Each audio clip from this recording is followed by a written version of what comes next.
Christian assembly சபையின் சார்பாக உங்கள் யாவருக்கும் அன்பின் வாழ்த்துக்களை தெரிவித்துக் கொள்கிறோம்.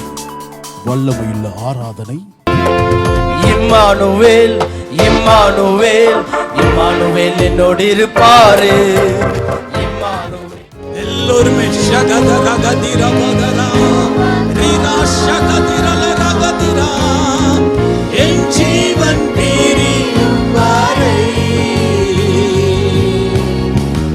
எரிந்து கொண்டே சத்திய வார்த்தைகள் பிரகாசிக்க செய்கிற மெய்யான ஒளி இந்த ஆராதனையில வந்திருக்கிறது.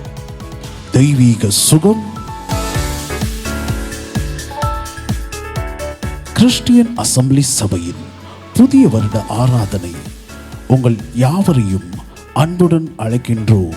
நாள் டிசம்பர் 31, நேரம் இரவு 9:30 மணிக்கு கிறிஸ்டியன் அசெம்பிளி சபையின் வளாகத்தில் நடைபெறும் என்பதை அன்போடு தெரிவித்துக் கொள்கிறோம். உள்ளும் புறமும் இருக்கின்ற ஒவ்வொருவரின் வாழ்க்கையை கிறிஸ்துவின் மூலமாக மறுரூபமாக்குவோம்.